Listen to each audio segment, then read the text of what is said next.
अब से जो हमारा काम होगा, मैं चाह रहा हूँ कि थोड़ा सा क्लीन हम स्ट्रक्चर लेके चलें। तो पुराने वाले जो हमारा प्रोजेक्ट था उसको छोड़ के मैं एक नया प्रोजेक्ट बना रहा हूँ अभी। अच्छा, इसके अलावा मुझे क्या कहते हैं, और इसमें दो तीन चीज़ें इंस्टॉल करनी है अपने इस नए प्रोजेक्ट के अंदर। सबसे पहले तो मुझे अब अच्छा, पहले ना एक चीज़ जल्दी से एक्सप्लेन कर दूँ। अभी तक हम लोग जितना भी काम कर रहे थे ना, वो हम काम कर रहे थे सी एस एस के ऊपर। ठीक है, अब सी एस एस के ऊपर ही काम करेंगे, लेकिन सी एस एस जो है ना उसके ऊपर एक क्या कहते हैं, एक और नई लेयर है जो कि सी एस एस के अंदर ही रहते हुए हमें और एडवांटेजेस सी एस एस के दे देती है। ठीक है, उसको हम कहते हैं एस सी एस एस। ठीक है, आपने नाम सुना होगा एस सी एस एस या सास। ठीक है, तो बेसिकली जब आप इस पे काम कर रहे होते हो ना, कंपाइल होके आपकी बेसिकली सी एस एस ही बननी है वो इन दी एंड, क्योंकि आपका ब्राउज़र जो है वो सी एस एस ही अंडरस्टैंड करता है। जैसे कि ब्राउज़र जो हमारे पास जावास्क्रिप्ट और टी एस वाले सिनेरियो के अंदर है ना, लेकिन जैसे टी एस जो है वो हमें जावास्क्रिप्ट के साथ साथ एडिशनल एडवांटेजेस दे रहा होता है, वैसे ही एस सी एस एस के ऊपर दे रही होती है। ठीक है, काम करना एस सी एस एस में ज़्यादा आसान है। ज़्यादा कम कोड के अंदर आप ज़्यादा काम करवा सकते हो। कंपाइल हो के वो वही सी एस एस ही बनेगी। ठीक है, तो देख लेते हैं उसको। ये आ गई सास लैंग्वेज। ठीक है, इसके थ्रू आप काम कर सकते हो। इसको सिंपली आपने इंस्टॉलेशन इसकी देख लेनी है। ठीक है, अगर आप एन पी एम यूज़ कर रहे हो तो आपने simply N P M install Sass करना है, तो आपके पास वो इंस्टॉलेशन उसकी हो जाएगी। ठीक है, रिएक्ट के प्रोजेक्ट पे भी हम देख लेते हैं। चाहिए हमारा यहाँ पे प्रोजेक्ट जो है वो रेडी है, तो मैं इंस्टॉलेशन एन पी एम आई सास। ठीक है, ये इंस्टॉलेशन इसकी मेरी हो गई है। मैं इसको अपने पास ओपन कर लेता हूँ। अच्छा, जब मेरे पास सांस सांस इंस्टॉल हो जाएगी ना, अच्छा मैंने आप लोगों ने अभी एक चीज़ नोटिस की है, जब मैं उसको इंस्टॉल कर रहा था तो मैंने यहाँ पे फ्लैग पास किया टाइटल सेफ डैश डेव का। इसका क्या मतलब है? इसका मतलब ये है कि उसको इंस्टॉल करना है डेव डिपेंडेंसीज के अंदर। ठीक है, सही है, ये आ गया। अच्छा, अब हम क्या करेंगे, सिंपली हमारे पास जितनी भी सी एस एस फाइल्स हैं इनको रीनेम कर देंगे। किस तरह क्या कर देंगे इनको? सी एस एस की जगह एस सी एस एस। अच्छा, इसके साथ साथ जहाँ जहाँ पे ये इंपोर्ट हो रही थी वहाँ पे भी देख लेंगे अगर इंपोर्ट्स, क्योंकि अब जो है ना कोड हमारा बंद हो जाएगा अगर इंपोर्ट सही नहीं हुआ तो app dot S C S जो है वो ऐप डॉट जे एस में यूज़ हो रही है, इसको भी app dot S C S S कर देंगे। ठीक है, तो अभी हमारा जो काम है, जो प्रोजेक्ट में जो ऑलरेडी चल रहा था वो सारा का सारा वैसे ही चलेगा, अब उसमें कोई मसला नहीं आएगा। सही है भाई। अच्छा, अब एस सी एस एस के फ़ायदे क्या होते हैं अगर S C S S simply, अच्छा अब दो चार चीज़ें मैं आप लोगों को बताने जा रहा हूँ जो बहुत इंपॉर्टेंट है और थ्रू आउट दी करियर आपके बहुत ज़्यादा काम आएगी। ठीक है, अब तक हम जितना भी काम कर रहे थे ना, वो सारा का सारा या तो बुक से देख के कर रहे थे, ठीक है, या जो टीचर आपको जो भी बता रहा था आप उससे कर रहे थे। ठीक है, लेकिन अगर आप सॉफ्टवेयर इंडस्ट्री में क्या कहते हैं, इन दी लॉन्गर रन अगर आप चाहते हो कि आप हाईएस्ट पेड डेवलपर्स में से रहो, अच्छी अर्निंग हो आपकी, ठीक है, तो आपको एक आदत डालनी पड़ेगी। और वो आदत क्या है? डॉक्यूमेंटेशन रीड करने की। ये जो डॉक्यूमेंटेशन रीड करने वाली जो हैबिट है ना, ये बहुत ज़्यादा फ़ायदा देती है। और इसको ना आपने बहुत अच्छी तरीके से समझ लो, अपना दोस्त बनाना है डॉक्यूमेंटेशंस को। जिस डेवलपर को अच्छी डॉक्यूमेंटेशन रीड करनी आती है और डॉक्यूमेंटेशन से समझना आता है, ठीक है, उसको कोई पीछे नहीं छोड़ सकता। सही है, आप लोग अगर डॉक्यूमेंटेशन को मतलब अपनी आदत बना लोगे, कोई भी नई टेक्नोलॉजी आ जाए, ठीक है, हमारी वाली फील्ड में ख़ास तौर पे फ्रंट एंड की फील्ड में तो ऐसा होता रहता है कि बाज़ औक़ात ऐसा भी होता है कि एक एक महीने के अंदर कोई 10-15 नई लाइब्रेरीज़ आ जाती हैं। ठीक है, तो हर बंदा बैठ के आपको उसका ट्यूटोरियल बना के नहीं दे रहा होगा, नहीं आपको कोई ऐसा टीचर मिलेगा जो आपको बैठ के सिखा सके। आपको वो लाइब्रेरी कैसे सीखनी पड़ेगी? डॉक्यूमेंटेशन से। देखो, सी एस एस में क्या होता था, आप जब काम करते थे आपको एक डिफ के ऊपर स्टाइलिंग करनी है, एक पेरेंट डिफ के ऊपर और एक चाइल्ड डिफ के ऊपर। ठीक है, पेरेंट के ऊपर क्लास लगी हुई है डॉट पेरेंट और उसके चाइल्ड के ऊपर क्लास लगी हुई है डॉट चाइल्ड। ठीक है, अगर आपको चाइल्ड के ऊपर कोई स्टाइलिंग करनी है, लेकिन सिर्फ उसी चाइल्ड के ऊपर जो भी आपका पेरेंट है उसका चाइल्ड हो, सिर्फ उसी पे, यानी हर चाइल्ड के ऊपर नहीं, जिसका चाइल्ड डॉट पेरेंट हो सिर्फ उसके ऊपर, तो आप क्या करोगे? डॉट पेरेंट स्पेस दे दोगे। ठीक है, या फिर ग्रेटर देन का साइन लगा के फिर करोगे काम, देखा है ना हम सब ने CSS के अंदर। लेकिन अब फॉर एग्जांपल अगर आप काम कर रहे हो CSS के अंदर, लाइक यहाँ पे आपके पास एक क्लास है डॉट पेरेंट की, इस पर भी आपने कुछ काम करना है। फॉर एग्जांपल आपने इस पर बैकग्राउंड कलर कोई देना था, और ठीक है, और इसी तरीके से आपने जो है क्या कहते हैं चाइल्ड पे भी काम करना है, डॉट चाइल्ड। लेकिन आप चाह रहे हो कि सिर्फ पेरेंट वाला जो है ना, जिसका पेरेंट के ऊपर क्लास लगी हुई हो डॉट पेरेंट की, सिर्फ उस पर काम हो, तो आप उसको इस तरीके से पास करोगे, सही है ना। इसको आप अगर बैकग्राउंड कलर देना चाह रहे हो, सही है। तो SCSS क्या कहता है, SCSS कहता है कि बजाय इसके कि आप उसको अलग एक अलग उसका ब्लॉक बनाओ, आप डॉट पेरेंट के अंदर ही लिख दो, तो जब CSS उसकी कंपाइल होगी वो उसका एक्चुअल आउटपुट वैसे ही बना देगा जैसे कि CSS में होना चाहिए। आपके लिए काम आसान हो गया। आपने पेरेंट के ब्लॉक के अंदर ही एक और ब्लॉक बना लिया डॉट चाइल्ड का सिलेक्टर, सही है। तो इसकी एक्चुअल CSS कैसे बनेगी, डॉट पेरेंट वाली भी बनेगी और डॉट चाइल्ड वाली भी, जैसे कि हम पहले बना रहे थे, इस तरीके से, ठीक है। असल CSS जो बनेगी वो यही बनेगी, सही है। लेकिन हमें आसानी क्या हो गई, हमें अलग से काम नहीं करना पड़ेगा, अब हम यहाँ पे सिंपली इस तरह से भी काम कर सकते हैं, सही है। अब फॉर एग्जांपल मैंने डॉट पेरेंट के ऊपर कोई काम किया था, लेकिन इसी पेरेंट के हवर के ऊपर भी कोई काम करना है, तो CSS में क्या होता है कि आपने पेरेंट पे जो काम करना है उसके लिए अलग ब्लॉक बनाओगे, और CSS इसकी हवर के ऊपर जो काम करना है उसके लिए आप कैसे काम करोगे, डॉट पेरेंट कॉलन ओवर, ऐसे ही ना। वो कह रहा है अब SCSS ये कहता है कि आप ये हटा दो, आपको ब्लॉक बनाने की दोबारा से ज़रूरत नहीं है। अगर आपको उसी के हवर पे काम करवाना है तो आप लगा दो एंड, और पूरा वही कॉलन हवर लगा दो, ठीक है। फॉर एग्जांपल हवर के ऊपर मैं चाह रहा था कि इसका कलर जो है वो थोड़ा सा क्या कहते हैं डार्क हो जाए, सही है भाई। अब क्या होगा, वो डॉट पेरेंट के होवर के ऊपर ये वाला काम कर देगा, सही है। तो SCSS तो वैसे ही बहुत ज़्यादा आसान है, जैसे ही आप लोगों को अभी ये बता रहा है ना कि इसके सिलेक्टर्स के बारे में, कि आप इस तरीके से इसमें काम कर सकते हो। अच्छा, उसके बाद फिर हमारे पास एक और चीज़ आ रही है, इसमें हमारे पास वेरिएबल्स होते हैं। वेरिएबल्स क्या होते हैं, बेसिकली वेरिएबल हमारे पास जावास्क्रिप्ट में क्यों होते थे, डेटा स्टोर करने के लिए। यहाँ पे भी डेटा को स्टोर करवाने के लिए आपके पास वेरिएबल्स होते हैं। अब CSS में डेटा स्टोर करवाना समझ में नहीं आ रही बात है ना, कैसे कब स्टोर करवा सकते हैं डेटा को। जो आपके पास फॉर एग्जांपल आपकी वेबसाइट है, वेबसाइट की थीम है, ठीक है, थीम का कलर कोड होता है ना कुछ ना कुछ। फॉर एग्जांपल वेबसाइट की जो थीम है आपकी वो ब्लू और ग्रीन है, ठीक है, या रेड एंड वाइट है, या ब्लैक एंड वाइट है। तो जो भी है कलर कोड है ना उसका, एक ही कलर कोड है जो कि चलता रहेगा थ्रू आउट दी ऐप, ऐसा ही है ना। तो आप हर जगह पे उसी कलर कोड को लगाओगे। फिर फॉर एग्जांपल आप बटन बना रहे हो, आपको फिर जाके देखना यार कौन सा कलर कोड था, अच्छा ये था, फिर आप कॉपी करोगे, फिर पेस्ट करोगे, फिर कॉपी करोगे, फिर जहाँ पे भी आपने रखा हुआ था, और फिर अगर चेंज करना पड़ गया तो और मसला है, जहाँ जहाँ पे लगाया था हर जगह पे चेंज करो। तो SCSS क्या कहता है, SCSS कहता है आप वेरिएबल बना लो, उस कलर कोड को उस वेरिएबल के अंदर रख दो, और जहाँ जहाँ पे भी आपको कलर कोड यूज़ करना है ना, आप वेरिएबल को यूज़ करो। कंपाइल होने के बाद क्या होगा, एक्चुअल कलर कोड CSS के अंदर SCSS रख देगा। तो इन्होंने क्या किया है, देखो इन्होंने एक बेस कलर बनाया, नज़र आ रहा है, एक बेस कलर बनाया, उसमें एक कलर कोड यहाँ पे रख दिया। अब इन्होंने क्या किया, उसको बॉर्डर के अंदर, जैसे ये इन्होंने बॉर्डर डार्क का भी बनाया था, बॉर्डर डार्क के अंदर इन्होंने किया RGBA बेस कलर जो पुराना वेरिएबल था उसको यूज़ किया, ठीक है, और उसके अंदर ए की वैल्यू क्या पास कर दी, 0.888। RGB की वैल्यू जो है वो चली गई इससे बेस कलर से, ठीक है। फिर ये जो बॉर्डर डार्क वाला जो इनके पास एक और वेरिएबल बन गया था उसको यूज़ किया किस पे, जावास्क्रिप्ट की तरह काम लग रहा है।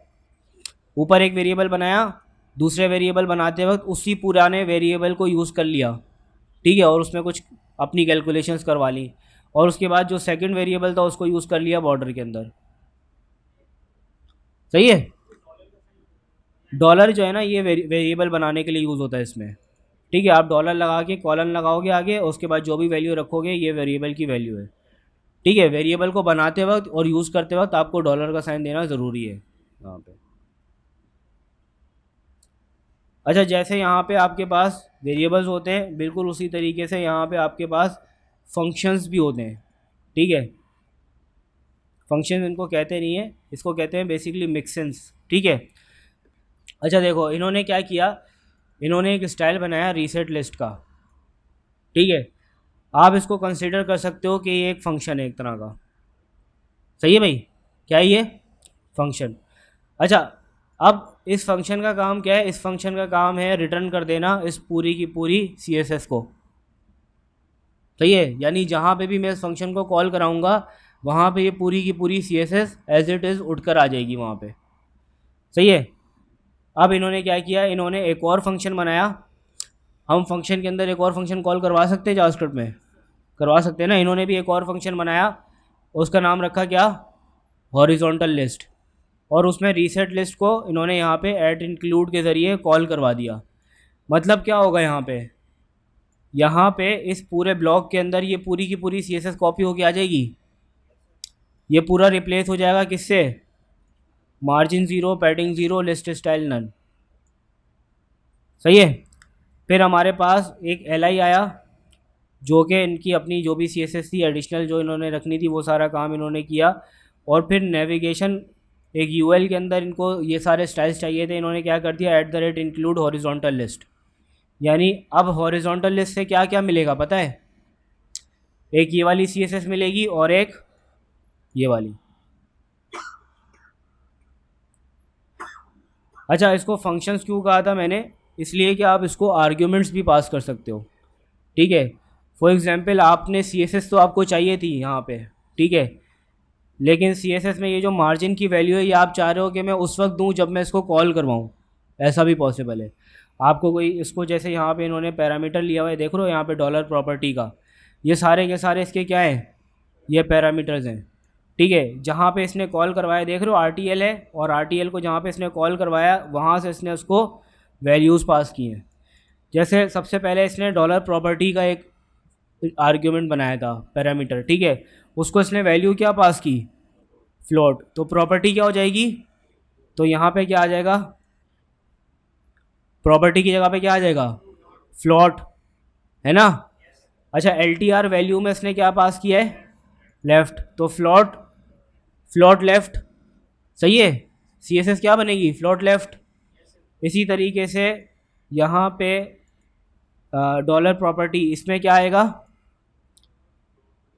फ्लोट, है ना।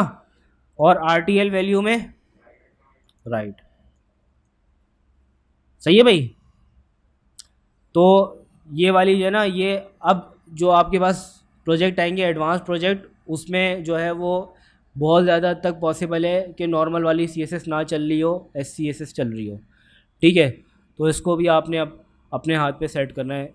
ये जो मैंने इंस्टॉलेशन वगैरह करके आप लोगों को बताई है और ये सारा कुछ बताया है, इसलिए कि आपको मैं थोड़ा सा SCSS का इंट्रो दे दूँ।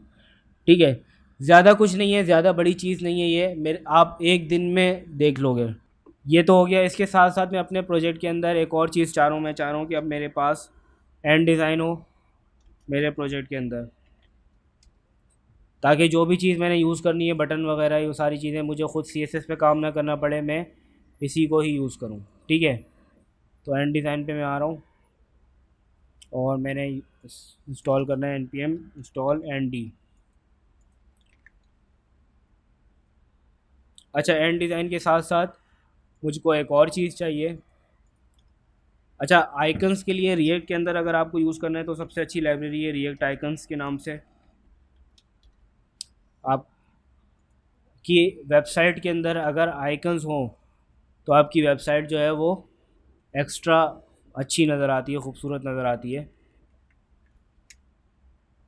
तो रिएक्ट आइकन्स, ये बहुत सारी आइकन्स का मजमूआ है इसके अंदर।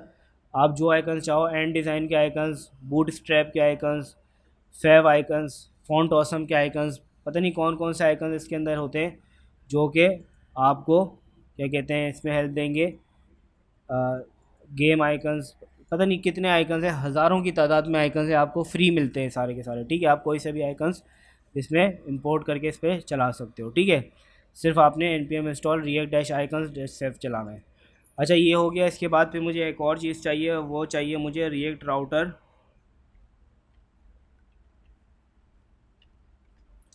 डॉम।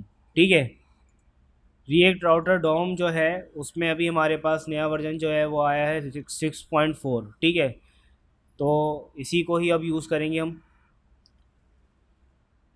रिएक्ट राउटर इंस्टॉल करने के लिए आपने सिंपली कमांड चलानी होती है npm i React dash router dash DOM. अच्छा, रिएक्ट राउटर डॉम जो है वो आपके पास हो जाएगा, तो आपने सिंपली इसकी एग्जांपल्स पे आना है, और एग्जांपल्स में आपको एक गिटहब की लिंक ये लोग यहाँ पे देंगे जो कि इन्होंने ख़ुद बना के रखी हुई है। यहाँ पे आपको बहुत सारी केसेस के अंदर आपको जिस जिस तरीके से आपको क्या कहते हैं राउटिंग इम्प्लीमेंट करनी होती है उसकी ऑलरेडी पूरे पूरे प्रोजेक्ट बना के इन्होंने यहाँ पे रखे हुए हैं। ठीक है, तो आपको सिंपली जाना है और जिस तरह की भी राउटिंग आपको चाहिए, आपको फॉर एग्जांपल ये सबसे पहले ऑथेंटिकेशन, अगर आपकी एप्लीकेशन में ऑथेंटिकेशन बेस्ड आपको राउटिंग चाहिए आपको मिल जाएगी। ठीक है, आपको बेसिक चाहिए बेसिक मिल जाएगी, custom filter, custom link, data router, जिस तरह के भी चाहिए सारी चीज़ें इन्होंने ऑलरेडी बना के यहाँ पे रखी हुई हैं। आपको सिंपली इनके प्रोजेक्ट किसी भी फ़ोल्डर में जाओ, ये एक एक फ़ोल्डर जो है ये एक एक रिएक्ट का पूरा कंप्लीट प्रोजेक्ट है। ठीक है, आपको यहाँ से कॉपी करना है और अपने पास चलाना है। फॉर एग्जांपल मैं यहाँ पे बेसिक वाली अगर अभी चला के इनकी देखना चाहूँ तो मैं जा रहा हूँ सोर्स के अंदर। सोर्स के अंदर मेरे पास, अच्छा इनका ये सिंपल रखते हैं। ठीक है, काम इन्होंने जितने भी कंपोनेंट्स बनाए हुए होते हैं सारे के सारे ऐप की फ़ाइल के अंदर ही बना देते हैं लोग। ठीक है, तो इसका इनका जो मेन वाला जो कंटेंट है सारा ये मैं उठा रहा हूँ कॉपी करके, इसको मैं ले आऊँगा अपनी इंडेक्स डॉट, अच्छा ये यहाँ पे रख दिया मैंने, और ऐप वाली जो हमारी फ़ाइल है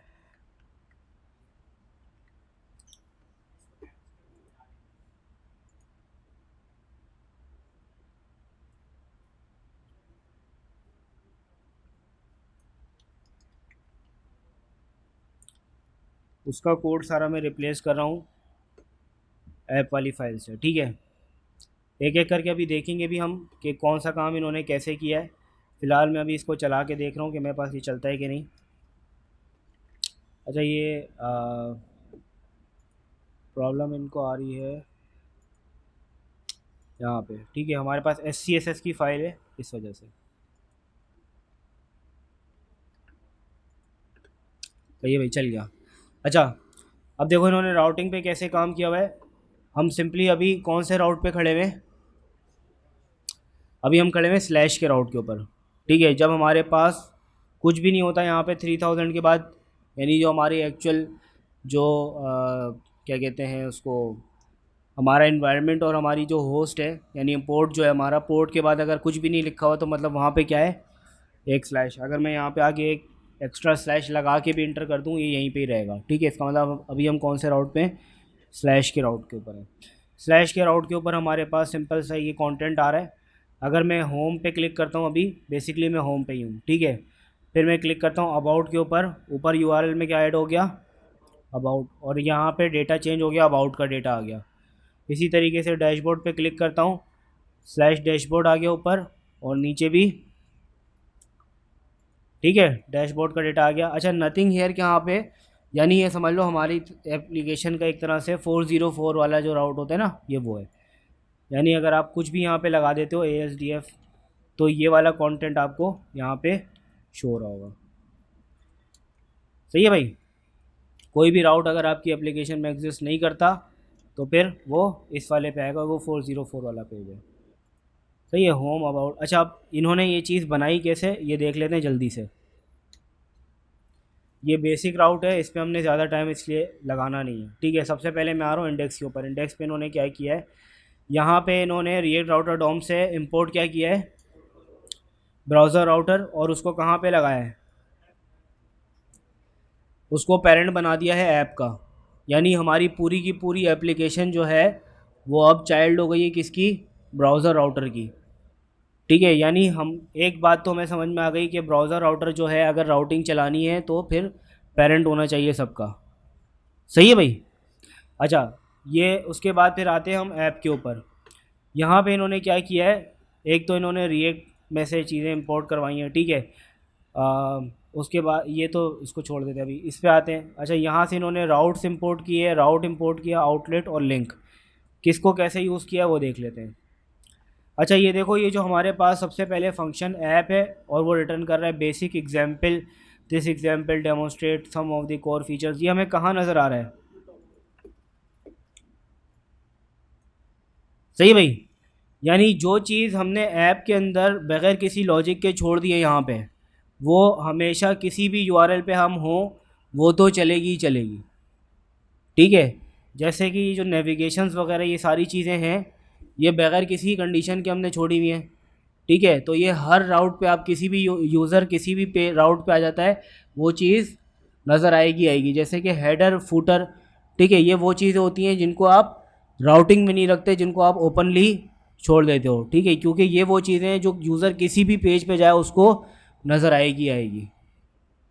सही है। जो ऑथेंटिकेशन वाला सिनेरियो होता है वो अलग होता है, वहाँ पे सिर्फ लॉगिन और साइन अप के पेजेस ही यार होते हैं, बाकी पूरा मेन्यू हाइड होता है। ठीक है, वो बाद में देखेंगे हम, अभी ये समझ में आ रहा है। ठीक है, उसके बाद फिर हमारे पास आ रहे हैं राउट्स।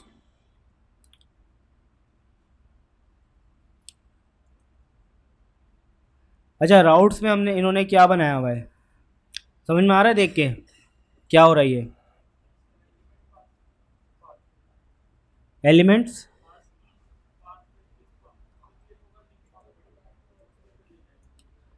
सही है। देखो, सबसे पहले स्लैश का राउट है, मैंने वो बताया था अभी हम कौन से राउट पे खड़े हुए हैं। बाय डिफ़ॉल्ट कौन से राउट पे होते हैं हम? स्लैश के राउट के ऊपर। तो स्लैश के राउट पे ये कहाँ लेके जाएगा उसको? लेआउट में क्या रखा हुआ है हमारे पास? ये क्या बना हुआ है? ये आपके पास नेव बार बनी हुई है, ये वाली बार बनी हुई आ रही है, ये किससे बन रही है? लेआउट से। समझ लो ये एक लेआउट का कंपोनेंट है, पूरा फंक्शन बनाया हुआ है ना, ये कंपोनेंट है ना लेआउट का। इन्होंने एक ही फाइल में काम कर दिया है, अगर हम चाहें तो अलग अलग फाइल में इसको कर सकते हैं। यहाँ पे सोर्स के अंदर कंपोनेंट्स का फोल्डर बनाए, लेआउट के अंदर लेआउट डॉट टी एस या जे एस फाइल बना लेंगे और उसके अंदर इसको रख देंगे, तब भी चल जाएगा। सही है भाई। तो ये जो पूरा का पूरा हमारी जो नेविगेशन आ रही है, ये कहाँ से उठ के आ रही है? लेआउट से। ठीक है। अच्छा, उसके बाद फिर हमारे पास राउट, उसमें इन्होंने एक काम किया है। ठीक है, क्या काम किया है इन्होंने? अच्छा, लेआउट बनाया है इन्होंने। अब राउट के अंदर आपको एक चीज़ चाइल्ड और पेरेंट वाली नज़र आ रही होगी। राउट्स की बात नहीं कर रहा, राउट्स तो है ही, लेकिन राउट के अंदर भी नज़र आ रही है। ये क्या हुआ है? देखो, बेसिकली ये वाला जो राउट है ना, ये वाला लेआउट जिस पे लगा हुआ है, ये पेरेंट है किन सब का? होम, अबाउट, डैशबोर्ड और नो मैच, इन सब का पेरेंट है। सही है। यानी जब हमने लेआउट बनाया, यानी स्लैश के लेआउट पे हम हैं और अबाउट पे चले गए, डैशबोर्ड पे चले गए, ये जो नेविगेशन है ये हाइड क्यों नहीं हो रही? क्योंकि ये पेरेंट है। सही है। तो लेआउट क्या कर रहा है? लेआउट में देख रहे हो आगे इन्होंने एच आर लगाया हुआ है। ये एच आर किसकी वजह से आ रही है? ये लाइन आ गई। और ये जो नीचे डैशबोर्ड लिखा हुआ आ रहा है, ये कहाँ से आ रहा है?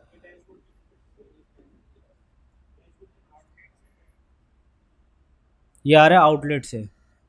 ठीक है, यानी ये क्या कह रहा है? ये कह रहा है कि आपने लेआउट को दिखाना है, लेकिन लेआउट के अंदर से सिर्फ उसके उसी चाइल्ड को दिखाना है जो चाइल्ड एक्टिव है। ठीक है, यानी लेआउट के चाइल्ड कितने हैं? एक होम है और एक अबाउट है और एक डैशबोर्ड है। ठीक है, अगर लेआउट को तो दिखेगा ही दिखेगा, लेकिन उसका कौन सा वाला चाइल्ड दिखेगा लेआउट का, वो डिसाइड करेगा ऊपर आपका ये जो यूआरएल है वो। ठीक है, अगर डैशबोर्ड है तो डैशबोर्ड, होम है तो होम। ठीक है। और अगर फॉर एग्जांपल मैं इस आउटलेट को अभी हटा देता हूँ, इस आउटलेट को हटा देता हूँ, अब क्या होगा? ठीक है, आपके पेजेस चेंज हो रहे हैं लेकिन अंदर का कंटेंट नहीं दिख रहा। इससे हमें एक बात समझ में आती है कि अंदर का कंटेंट अगर आपको दिखाना है, कोई भी जो भी चाइल्ड एक्टिव है, तो उसके लिए आपको क्या लगाना है, आउटलेट लगाना है। ठीक है, आउटलेट हमें कहाँ से मिला है पता है आपको? ये हमने इंपोर्ट किया है रिएक्ट राउटर डॉम से। ठीक है, राउट्स और राउट ये दोनों हमें कहाँ से हमने इंपोर्ट किए हैं, रिएक्ट राउटर डॉम से। सही है। अच्छा, ये जो पाथ के अंदर स्टेरिक लगा हुआ है, इसका क्या मतलब है? इसका मतलब ये है, देखो इफ एल्स की लॉजिक होती है ना, उसी तरीके से चलेगा। सबसे आखिर के अंदर इसको रखने की रीज़न ही यही है क्योंकि ये एल्स वाला केस है। अगर मैच कर गया होम वाले एलिमेंट से, जो कि हमारा स्लैश वाला है, और स्लैश के बाद अगर कुछ भी नहीं रखा हुआ, ठीक है, इसीलिए उसको इंडेक्स यहाँ पे कहा गया है, तो फिर होम का एलिमेंट नज़र आ जाएगा। अगर हमारे पास अबाउट है तो फिर अबाउट का आ जाएगा। ठीक है, और उसके बाद अगर डैशबोर्ड है तो फिर डैशबोर्ड आ जाएगा। ठीक है, अगर इनमें से किसी से भी मैच नहीं हुआ तो फिर स्टेरिक से तो मैच होना ही होना है। स्टेरिक का मतलब है कुछ भी हो। ठीक है, अगर उनके अलावा कुछ भी हो तो हम क्या दिखा देंगे फिर, नो मैच, यानी एक तरह से हमारा 404। अब उसके बाद इन्होंने क्या बनाया हुआ है, नीचे सबके पेजेस बनाए हुए हैं। होम का पेज बनाया हुआ है, अबाउट उसमें अबाउट रखा हुआ है, डैशबोर्ड के अंदर डैशबोर्ड रखा हुआ है, नो मैच के अंदर नो मैच रखा हुआ है। सही है, वही चीज़ तो हमारे पास यहाँ पे आ रही है। होम पे होम आ रहा है, अबाउट पे अबाउट, डैशबोर्ड पे डैशबोर्ड, और नथिंग हियर पे गो टू होम पेज का लिंक। स्लैश के बाद होम हमारे पास देख लेते हैं, ये आएगा नथिंग टू सी हियर पे। क्यों आएगा? क्योंकि हमारा जो एक्चुअल होम का राउट है वो क्या है, वो स्लैश है। ठीक है, क्योंकि हमने होम को कहाँ डिफ़ाइन किया हुआ है, होम होम के लिए बताया हुआ है कि होम वाला जो कंपोनेंट है वो इंडेक्स पे लोड होगा, यानी स्लैश का जो डिफ़ॉल्ट है वहाँ पे क्या लोड होगा, होम। ठीक है, यानी पेरेंट पे आता है और पेरेंट पे आने के बाद डिफ़ॉल्ट चाइल्ड उसका क्या है, होम। सही है,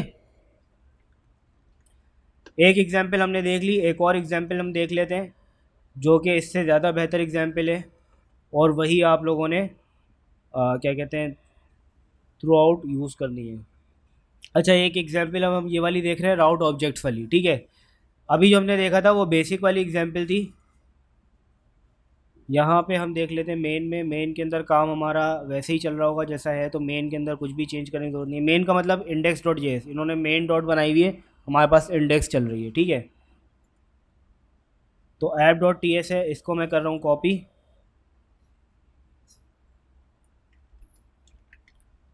और कॉपी करके इसको मैं यहाँ पे रिप्लेस करूँगा। देख लेते हैं क्या चल रहा है हमारे पास यहाँ पे। अच्छा, अब हमारे पास एक और एग्जाम्पल बनी हुई आ गई है भाई, प्लीज़। यहाँ पे हमारे पास पेजेस हैं, होम, होम के अंदर बाय डिफ़ॉल्ट होम ही चल रहा है जैसे चल रहा था। फिर हमारे पास है कोर्सेज़। अब कोर्सेज़ के अंदर आए हैं हमारे पास, तो हमारे पास यहाँ पे कह रहा है प्लीज़ चूज़ अ कोर्स। ठीक है, फिर हम उसको कह देते हैं भाई हमें रिएक्ट फंडामेंटल्स के अंदर जाना है, तो हम आ गए रिएक्ट फंडामेंटल्स के अंदर। ये कह रहा है वापस चले जाएँ सी ऑल कोर्सेज, दोबारा अगर आपने देखने हैं तो उसमें आ गए हम। फिर आते हैं हम एडवांस रिएक्ट में। अब यूआरएल देख रहे हो ऊपर क्या बन रहा है, पहले को होम पे थे हम, कहाँ पे खड़े हुए अभी हम, स्लैश के ऊपर।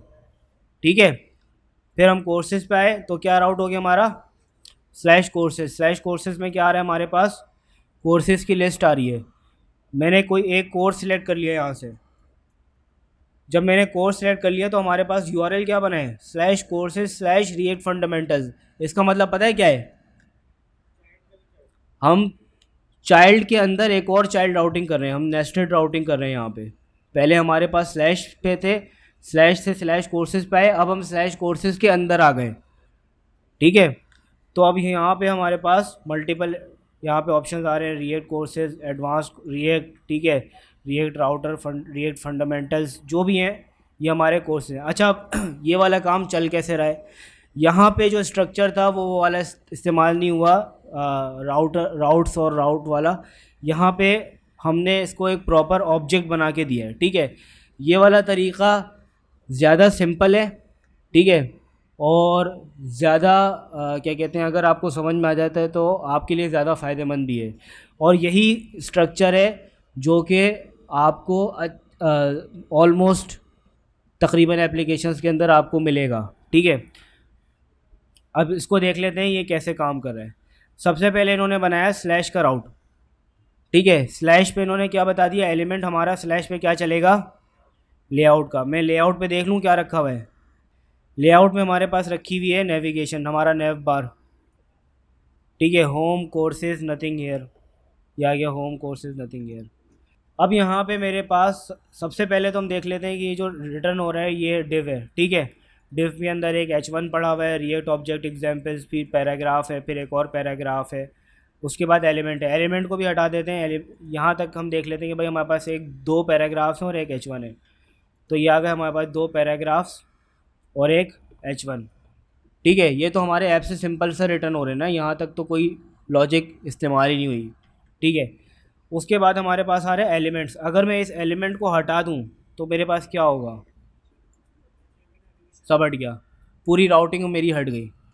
तो इसका मतलब ये है कि पूरी की पूरी राउटिंग मुझे कहाँ से मिल रही है, एलिमेंट से मिल रही है। एलिमेंट में क्या रखा हुआ है, एलिमेंट में इन्होंने एक हुक यूज़ किया यूज़ राउट्स का, और उसको पास किए हैं राउट्स। राउट्स क्या है, एक एरे है। ठीक है, राउट्स में क्या रखा है हम बाद में देखेंगे। यूज़ राउट्स से हमें ये समझ में आ रहा है कि इसने लिंक्स बना के उसको दे दी एलिमेंट को। ठीक है, अच्छा अब राउट्स में क्या रखा हुआ है ये भी देख लेते हैं। राउट्स में सिंपली रखा हुआ है स्लैश। ठीक है, सबसे पहले पहले ऑब्जेक्ट के ऊपर यहाँ पे एरे के अंदर जो इन्होंने पास किया, उसमें पाथ में रखा हुआ है इन्होंने स्लैश।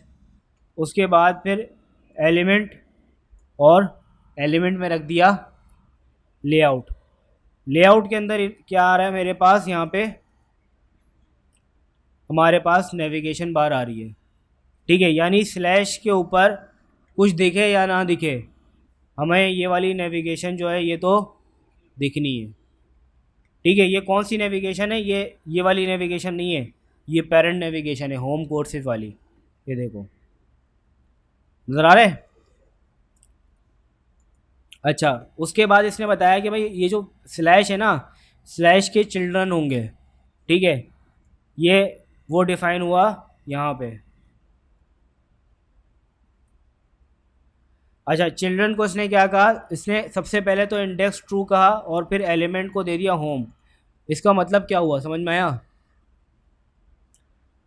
अभी हमने पहले इससे पहले वाली एग्जांपल में ही देखा था ना, इंडेक्स रखने से क्या हो रहा था, यानी कि डिफ़ॉल्ट चिल्ड्रन इसका क्या हो गया, होम हो गया ना, डिफ़ॉल्ट चाइल्ड इसका।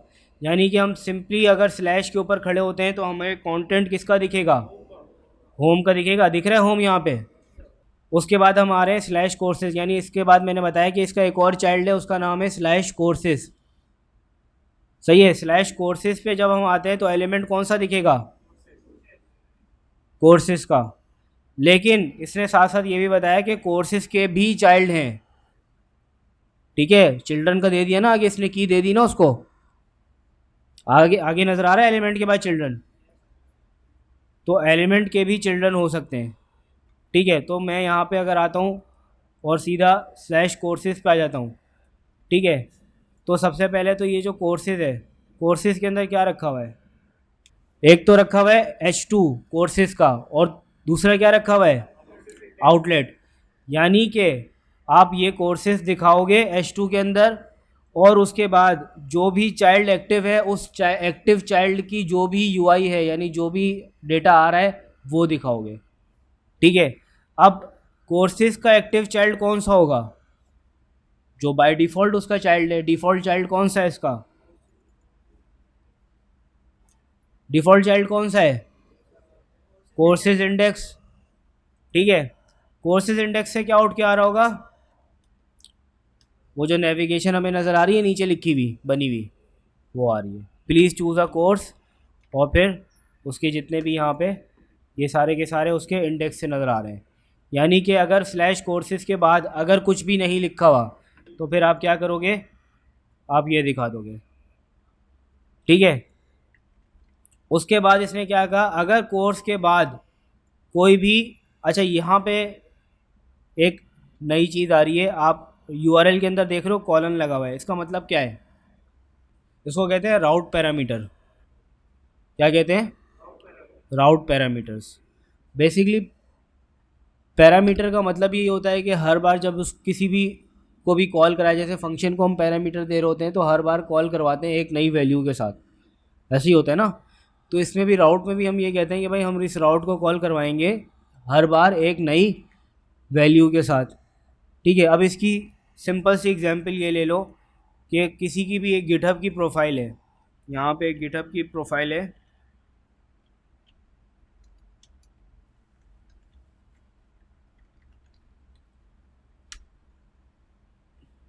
ठीक है, अब ये जो पैरामीटर ये क्या है यहाँ पे, ये जो github.com के आगे स्लैश लगा के लिखा हुआ है ये क्या है? अब गिटहब पे कितने लोगों की आईडीज़ होंगी? हज़ारों लोगों की हो सकती है ना, हो सकती है ना, लाखों लोगों की होंगी, करोड़ों लोगों की होंगी। गिटहब के यूज़र्स तो बहुत हैं। ठीक है, एटलीस्ट मिलियंस में तो होंगे। तो आपको क्या लगता है कि गिटहब ने हर किसी का राउट ऐसे एक एक करके बनाया होगा? नहीं ना। कैसे रखा होगा फिर? ठीक है, ये सारा डेटा हो रहा है राउट पैरामीटर्स के ज़रिए। ठीक है, यानी उन्होंने बताया कि भाई देखो यहाँ पे स्लैश है और स्लैश के बाद अब जो भी डेटा आएगा ना वो डेटा डायनामिक हो सकता है, कुछ भी हो सकता है। जो भी डेटा होगा उसकी वैल्यू को मैं गेट करूँगा और गेट करवाने के बाद उसका डेटा उठा के उसको सामने पेज के ऊपर अपने डिस्प्ले करवा दूँगा। ठीक है, तो उसको यहाँ पे जो भी आईडी मिली पेज लोड होते वक्त उसने इस आईडी को उठाया, उस आईडी का डेटा मंगवाया और मंगवा के उसको यहाँ पे लगा दिया हमारे सामने। ठीक है, ये राउट पैरामीटर्स हैं। बिल्कुल सेम यही काम आपको ऑलमोस्ट हर वेबसाइट में मिलेगा। फेसबुक की प्रोफाइल है facebook.com/ जो भी आपकी प्रोफाइल हो, ठीक है, देखा है, वो भी यही काम कर रहे होते हैं, इसी तरीके से काम हो रहा होता है। ट्विटर की प्रोफाइल वो भी इसी तरीके से बन रही होती हैं सारी। तो ये जो होते हैं ना इसको हम क्या कहते हैं? राउट पैरामीटर्स। ठीक है, तो यहाँ पे जो इन्होंने कॉन्सेप्ट यूज़ किया है यहाँ पे भी राउट पैरामीटर्स का ही कॉन्सेप्ट यूज़ किया है कि कह रहा है कि कोर्सेज आएंगे और कोर्सेज के बाद स्लैश आएगा और कोई भी आईडी आएगी, यानी जो भी नाम आए, मैं उस पैरामीटर का नाम क्या बता रहा हूँ? आईडी। ठीक है, क्योंकि आईडी के नाम से ही मैं उसकी वैल्यू गेट करूँगा। सही है, यानी यहाँ पे जब मैं रिएक्ट फंडामेंटल सेलेक्ट कर लूँगा तो आईडी की वैल्यू क्या गई? React fundamentals. अगर मैंने सिलेक्ट किया है रिएक्ट राउटर तो आईडी की वैल्यू क्या गई है? React router. सही है भाई। अच्छा, अब उसके बाद आ जाते हैं हम कोर्स के अंदर कि अब ठीक है यहाँ से इसने वो गेट तो डेटा दे तो दिया, लेकिन उसको अब ये गेट कैसे कर रहा है वैल्यू को वो भी देख लेते हैं। तो हम कोर्स के अंदर आए, कोर्स में इसने आईडी कैसे निकाली है? यूज़ पैराम्स का एक हुक यूज़ करके। ठीक है, आप हुक यूज़ कर लो, आईडी उसमें इसने बता दी, उसमें पूरा का इसमें एक ऑब्जेक्ट मिलता है आपको। ठीक है, अगर मल्टीपल पैराम्स हैं आपके पास तो मल्टीपल भी हो सकते हैं। ठीक है, तो आपको आईडी के अंदर जो भी आपको मिला था वो गेट करना है आपको, तो आपने यहाँ पे नाम क्या दिया? आईडी। तो उस ऑब्जेक्ट में से आपने क्या निकाल ली? आईडी। और आईडी की वैल्यू जो है वो इन्होंने यहाँ पे लगाई है वेलकम टू द। देख लो आईडी को स्प्लिट करवाया डैश केस के थ्रू, क्योंकि हमें यहाँ पे क्या मिल रहा था? रिएक्ट डैश राउटर मिल रहा था ना। अगर मैं ये पूरा हटा देता हूँ, डॉट स्प्लिट वगैरह ये सब हटा देता हूँ, मुझे यहाँ पे क्या मिलेगा? देख रहा हूँ welcome to the React dash router, जो हमें यहाँ पे जो भी यहाँ पे मैं दे रहा हूँ वो चीज़ मिल रही है। अगर मैं रिएक्ट डैश राउटर को रिप्लेस कर देता हूँ ABCD से, तो पता है क्या होगा? वेलकम टू दी ABCD को, जो भी ऊपर मैं वैल्यू उसको पास करूँगा वही मुझे नीचे वैल्यू मिल जाएगी। सही है भाई। तो इसमें इन्होंने क्या किया है, इन्होंने बेसिकली उसको खूबसूरत बनाने के लिए स्प्लिट करवाया डैश के केस के ऊपर। ठीक है, उसको मैप करवा के उसको कैपिटलाइज करवा दिया यहाँ पे। ठीक है, देख लो रिएक्ट राउटर में रिएक्ट का भी R कैपिटल है और R का भी R कैपिटल है, तो जितनी भी वैल्यूज़ मिली उसको इन्होंने कैपिटलाइज करवाया और दोबारा से ज्वाइन कर दिया स्पेस की बिहाफ के ऊपर।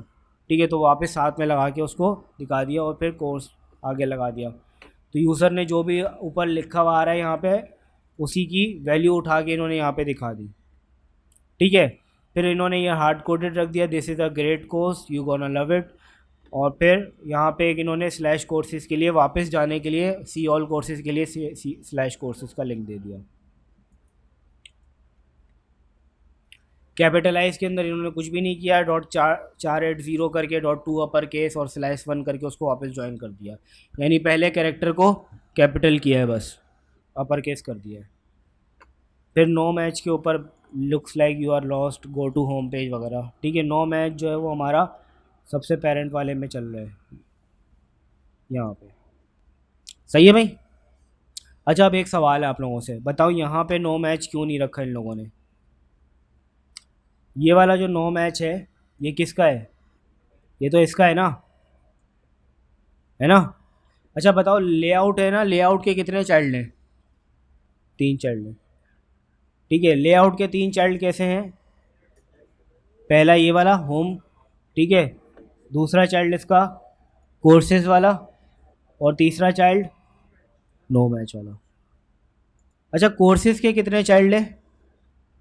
कोर्सेज के 2 चाइल्ड हैं, पहला चाइल्ड उसका इंडेक्स और दूसरा चाइल्ड कोई भी कोर्स जिसकी आईडी होगी, ठीक है।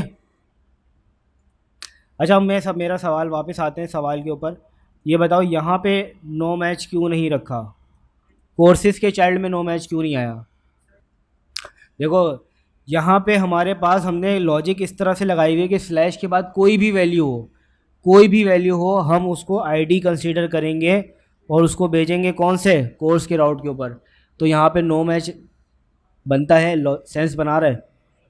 नहीं बना रहा ना, क्योंकि हम तो हर राउट को ही कैच करना चाह रहे हैं, राउट पैरामीटर के अंदर वैल्यू जा रही है ना हमारी। बात समझ में आई?